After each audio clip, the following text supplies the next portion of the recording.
സങ്കീർത്തനങ്ങൾ അധ്യായം 86. നിസ്സഹായന്റെ യാചന. കർത്താവെ, ചെവി ചായ്ച്ച് എനിക്ക് ഉത്തരം അരുളണമേ. ഞാൻ ദരിദ്രനും നിസ്സഹായനുമാണ്. എൻ്റെ ജീവനെ സംരക്ഷിക്കണമേ. ഞാൻ അങ്ങയുടെ ഭക്തനാണ്. അങ്ങയിൽ ആശ്രയിക്കുന്ന ഈ ദാസനെ രക്ഷിക്കണമേ. അങ്ങാണ് എൻ്റെ ദൈവം. കർത്താവെ, എന്നോട് കരുണ കാണിക്കണമേ. ദിവസം മുഴുവനും ഞാൻ അങ്ങയെ വിളിച്ചപേക്ഷിക്കുന്നു. അങ്ങയുടെ ദാസന്റെ ആത്മാവിനെ സന്തോഷിപ്പിക്കണമേ. കർത്താവെ, ഞാൻ അങ്ങയിലേക്ക് എൻ്റെ മനസ്സിനെ ഉയർത്തുന്നു. കർത്താവെ, അങ്ങ് നല്ലവനും ക്ഷമാശീലനുമാണ്. അങ്ങയെ വിളിച്ചപേക്ഷിക്കുന്നവരോട് അങ്ങ് സമൃദ്ധമായി കൃപ കാണിക്കുന്നു. കർത്താവെ, എൻ്റെ പ്രാർത്ഥന കേൾക്കണമേ. എൻ്റെ യാചനയുടെ സ്വരം ശ്രദ്ധിക്കണമേ. അനർത്ഥകാലത്ത് ഞാൻ അങ്ങയെ വിളിക്കുന്നു. അങ്ങ് എനിക്ക് ഉത്തരം അരുളുന്നു. കർത്താവെ, ദേവന്മാരിൽ അങ്ങേക്ക് തുല്യനായി ആരുമില്ല. അങ്ങേ പ്രവൃത്തികൾക്ക് തുല്യമായി മറ്റൊന്നില്ല. കർത്താവെ, അങ്ങ് സൃഷ്ടിച്ച ജനതകൾ വന്ന് അങ്ങയെ കുമ്പിട്ട് ആരാധിക്കും. അവർ അങ്ങയുടെ നാമത്തെ മഹത്വപ്പെടുത്തും. എന്തെന്നാൽ അങ്ങ് വലിയവനാണ്. വിസ്മയകരമായ കാര്യങ്ങൾ അങ്ങ് നിർവഹിക്കുന്നു.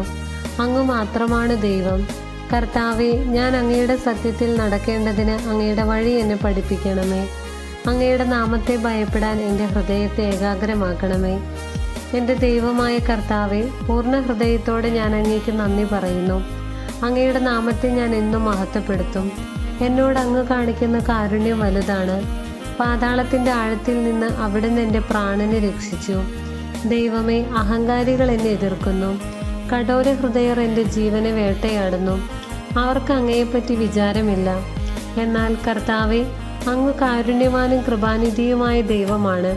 അങ്ങ് ക്ഷമാശീലനും സ്നേഹസമ്പന്നനും വിശ്വസ്തനുമാണ്. എന്നിലേക്ക് ആർദ്രതയോടെ തിരിയണമേ.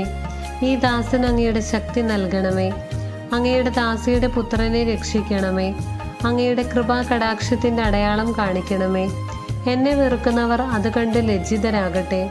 കർത്താവെ, അങ്ങ് എന്നെ സഹായിക്കുകയും ആശ്വസിപ്പിക്കുകയും ചെയ്തു. അധ്യായം 87. ജനതകളുടെ മാതാവായ സിയോൻ. അവിടുന്ന് വിശുദ്ധഗിരിയിൽ തൻ്റെ നഗരം സ്ഥാപിച്ചു. യാക്കോബിൻ്റെ എല്ലാ വാസസ്ഥലങ്ങളെയുംക്കാൾ സിയോന്റെ കവാടങ്ങളെ കർത്താവ് സ്നേഹിക്കുന്നു. ദൈവത്തിൻ്റെ നഗരമേ, നിന്നെപ്പറ്റി മഹത്തായ കാര്യങ്ങൾ പറയപ്പെടുന്നു. എന്നെ അംഗീകരിക്കുന്നവരുടെ കൂട്ടത്തിൽ റാഹാബും ബാബിലോണും ഉൾപ്പെടുന്നു. ഫിലിസ്തീനിലും ടൈറിലും എത്യോപ്യയിലും വസിക്കുന്നവരെക്കുറിച്ച് അവർ ഇവിടെ ജനിച്ചതാണെന്ന് പറയുന്നു. സകലരും അവിടെ ജനിച്ചതാണെന്ന് സിയോനെക്കുറിച്ച് പറയും. അത്യുന്നതൻ തന്നെയാണ് അവളെ സ്ഥാപിച്ചത്. കർത്താവ് ജനതകളുടെ കണക്കെടുക്കുമ്പോൾ ഇവൻ അവിടെ ജനിച്ചു എന്ന് രേഖപ്പെടുത്തും. എൻ്റെ ഉറവകൾ നിന്നിലാണ് എന്ന് ഗായകരും നർത്തകരും ഒന്നുപോലെ പാടും. അധ്യായം 88. പരിത്യക്തന്റെ വിലാപം. കർത്താവെ, പകൽ മുഴുവൻ ഞാൻ സഹായത്തിന് അപേക്ഷിക്കുന്നു. രാത്രിയിൽ അങ്ങയുടെ സന്നിധിയിൽ നിലവിളിക്കുന്നു. എൻ്റെ പ്രാർത്ഥന അങ്ങയുടെ മുൻപിൽ എത്തുമാറാകട്ടെ. എൻ്റെ നിലവിളിക്ക് ചെവി ചായ്ക്കണമേ. എൻ്റെ ആത്മാവ് ദുഃഖപൂർണമാണ്. എൻ്റെ ജീവൻ പാതാളത്തിൻ്റെ വക്കിലെത്തിയിരിക്കുന്നു. പാതാളത്തിൽ പതിക്കാൻ പോകുന്നവരുടെ കൂട്ടത്തിൽ ഞാൻ എണ്ണപ്പെട്ടിരിക്കുന്നു. എൻ്റെ ശക്തി ചോർന്നുപോയി. മരിച്ചവരുടെ ഇടയിൽ പരിത്യജിക്കപ്പെട്ടവനെ പോലെയും ശവകുടീരത്തിൽ കിടക്കുന്ന വധിക്കപ്പെട്ടവരെ പോലെയും അങ്ങ് ഇനി ഒരിക്കലും ഓർക്കാത്തവരെ പോലെയും ഞാൻ അങ്ങിൽ നിന്ന് വിച്ഛേദിക്കപ്പെട്ടിരിക്കുന്നു. അങ്ങനെ പാതാളത്തിൻ്റെ അടിത്തട്ടിൽ അന്ധകാരപൂർണവും അഗാധവുമായ തലത്തിൽ ഉപേക്ഷിച്ചിരിക്കുന്നു. അങ്ങയുടെ ക്രോധം എന്നെ ഞെരുക്കുന്നു. അങ്ങയുടെ തിരമാലകൾ എന്നെ മൂടുന്നു. കൂട്ടുകാർ എന്നെ വിട്ടകലാൻ അങ്ങ് ഇടയാക്കി. അവർക്ക് എന്നെ ബീഭത്സ വസ്തുവാക്കി. രക്ഷപ്പെടാനാവാത്ത വിധം അങ്ങെന്നെ തടവിലാക്കി. ദുഃഖം കൊണ്ട് എൻ്റെ കണ്ണു മങ്ങിപ്പോകുന്നു. കർത്താവെ, എന്നും ഞാൻ അങ്ങയെ വിളിച്ചപേക്ഷിക്കുന്നു. ഞാൻ അങ്ങയുടെ സന്നിധിയിലേക്ക് കൈകൾ ഉയർത്തുന്നു. മരിച്ചവർക്ക് വേണ്ടി അങ്ങ് അത്ഭുതം പ്രവർത്തിക്കുമോ? നിഴലുകൾ അങ്ങയെ പുകഴ്ത്താൻ ഉണർന്നെഴുന്നേൽക്കുമോ? ശവകുടീരത്തിൽ അങ്ങയുടെ സ്നേഹവും വിനാശത്തിൽ അങ്ങയുടെ വിശ്വസ്തതയും പ്രഘോഷിക്കുമോ? അന്ധകാരത്തിൽ അങ്ങയുടെ അത്ഭുതങ്ങളും വിസ്മൃതിയുടെ ദേശത്ത് അങ്ങയുടെ രക്ഷാകര സഹായവും അറിയപ്പെടുമോ? കർത്താവെ, ഞാൻ അങ്ങയോട് നിലവിളിച്ചപേക്ഷിക്കുന്നു.